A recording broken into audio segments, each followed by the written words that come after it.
ден на тишината, молитвата и постот. Христијаните го одбележуваат Велики петок, денот на Христовото распетие и најтешкиот ден во годината. Многу верници од утрината ги посетуваат храмовите, се протнуваат под плаштеницата, оставаат црвени јајца и се молат за здравје и спокој. Мирјана Мирчовска-Јовановиќ е пред соборниот храм во Скопје. Мими, Канал 5 посети неколку цркви денеска. Како се одбележува Велики петок? Бубе, денеска е ден на жалост, ден кога починал Исус Христос распнат на крст. Од рано изутрина се читат Евангелија во сите цркви. Така денеска традиционално и архиепископот господин Стефан беше во црквата Света Петка, каде што читаше Евангелија, а верниците се протнуваа под плаштеницата и го слуша Евангелието архиепископот со надеж дека после она што го виделиме како најлоша вест доаѓа воскресението. За значањето на Велики петок зборуваме со отец Сашко. Отец, денеска е најтешкиот ден, кога самите луѓе го распна Христос, а тој дошол за луѓето и рекол: татко, прости ми. Ако немало смрт, ке немаше воскресение. Како и покрај сета таа мака што е доживеал Исус Христос, сепак собрале сила да се прости, што во денешно време е најтешко да се прости. Бог е љубов и не учи како да простуваме. Токму и за време на распетието на Господ Исуса Христа, он од крстот ја носи по раката на љубовта и милоста. Затоа овој ден е голем, страшен и тажен. Голем е поради тоа што денеска е принесена најголемата жртва заради грешноста на нас луѓето, поточно кротоста е распната со светоста, благоста е си испрободена со копје, а љубовта и милоста си смејани денеска на крстот. Страшен е поради суровоста која што сме му принеле ние човечкиот род, поради нашиот грев кон Бога, а тажна е затоа што губиме најголемата личност. Токму затоа во денешните богослужби ние се сеќаваме на сите оние настани кои што се случувале на Голем петок.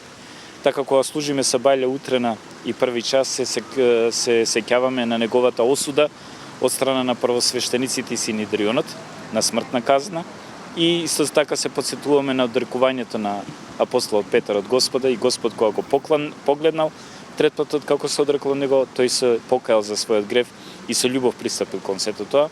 Третиот час веќе се сеќаваме бидејќи бил осуден и од Понтиј Пилат, бидејќи они биле извршна власт во тогашната римска држава. На шестиот час е веќе распнат. И секој пат пред нашата слика излегуваат трите крста. Средината крстот на љубовта и милоста на Господ Исуса Христа, кој невино е осуден, и двата крста од десната и од левата страна на разбойниците. Едниот разбойник кој што не се покајал, туку злодејствувал и на крстот, и другиот кој му вели на Христа: сети се за мене кога ќе бидеш во рајот. И тој е првиот член на рајот.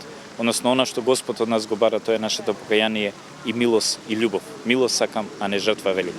И деветиот час, каде што Господ вели се сврши, го предаде својот дух и тогаш е погребението. Затоа ние некаде од сабајле на богослужбите, околу 10 часот, го изнесуваме гробот, ја положуваме плаштаницата, со што сликовито прикажуваме какво е погребението на Господ Исуса Христа, и тогаш верниците доваѓаат да се поклонат пред светиот гроб на Господа Исуса Христа, односно да се помолат, кои се во можност да поминат под гробот, кои ќе се поклонуваат и бараат прошка од Бога. Вечер ќе бидат богослужбите посветени на оплакувањето на Господа Исуса Христа и ќе започнат од 18 часот, ги повикуваме верниците повторно да дојдат во храмот и тука и насекаде во нашата ткови. Без смртта нема воскресение. Воскресението е символот на нашата вера.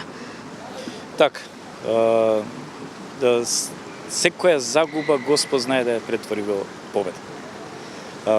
Оној момент кога ѓаволот отпаднал од Бога, бидејќи имал слободна волја, првата негова идеја во главата била да го убијам Бог и да го заземам неговото место. Таа идеја на ѓаволот се простирала низ целата историја на човечкиот род. Бидејќи он не сакал да се врати назад кон Бога, не сакал да се покае, сакал што повеќе луѓе да прибере пред себе, а сега во овие моменти кога го раснувал Бог, он се радува. Демонските сили се радувале затоа што не знаеле што следува после тоа. Но како што реков, секој пораз Господ знае да го претвори во победа. Значи, без погребението како што наложувала Божјата економија за спасението на луѓето, тоа ѓаволот не го знае, иначе би го спречил, нема да доеше воскресението, победата над смртта. Господ со смртта ја победува смртта. Затоа на момент кога ќе биде наредниот ден од богослужбата, он со својата душа, како Бог слегува во адот, го разрушува адот, ја разрушува ѓаволската сила и смртта, го има клучот од адот и ги изведува праведниците во рајот. Тоа е сушност она што следува од наредните денови и тековните настани се до воскресението Христово, која потполна е нашата радост.